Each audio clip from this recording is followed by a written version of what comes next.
লাশকে চিৎ করে শুয়ে দেওয়া হয়, শুধু মাথাটাকে কেবলামুখী করে দেওয়া হয়। এ পদ্ধতিটা সঠিক নয়, এ পদ্ধতিটা সঠিক নয়।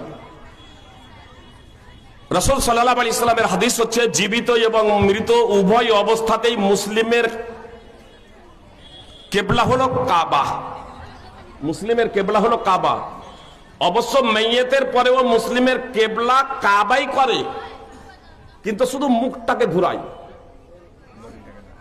কেবলার মুখে এখন আছি তো আমি, প্র্যাকটিক্যালে উদাহরণ দিচ্ছি আপনাদের।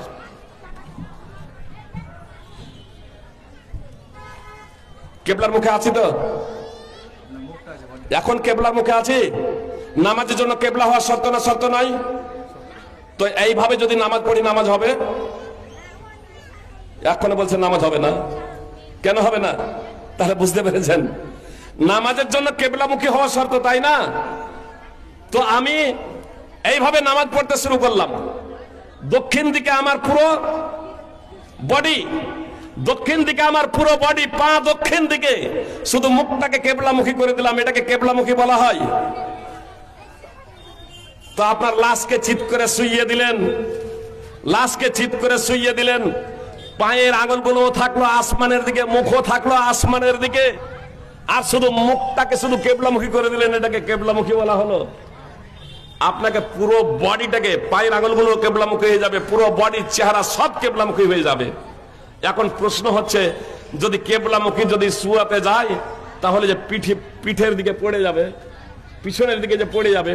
জি, আপনার কবর খননের সময় আপনি নিচে একই সমান করে নামান, কিন্তু শেষের অংশটুকু বডি অনুযায়ী, জি 6 ইঞ্চি, 8 ইঞ্চি, 4 ইঞ্চি, মানে মানুষের বডি অনুযায়ী, ছোট বড় অনুযায়ী একটু কেবলা মুখের দিকটাকে একটু বেশি গর্ত করবেন। তাহলে এবার যখন কাত ভাবে শোবেন, তখন পিছন দিকে যেহেতু অর্ধেকটা কাটা আছে, টেক লেগে যাবে, পড়বে না, পুরো বডিটা কেবলামুখী হবে। এটাই হচ্ছে সুন্নাহ। এই প্রসঙ্গে বিস্তারিত আলোচনা দ্রষ্টব্য আল্লামা নাসিরউদ্দিন আলবানী রাহিমাহুল্লাহর আহকামুল জানায়েজ।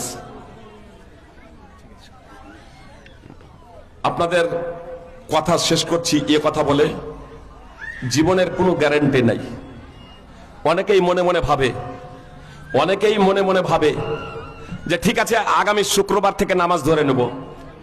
আপনি যে আগামী শুক্রবার অবধি জীবিত থাকবেন, এর কি গ্যারান্টি আছে? এর কি গ্যারান্টি আছে? আরে আপনার উপরে তো বিমান ভেঙে পড়তে পারে, আপনারই ছাদ ধসে পড়তে পারে, আপনি গাড়িতে যাচ্ছেন, অ্যাক্সিডেন্ট হতে পারেন।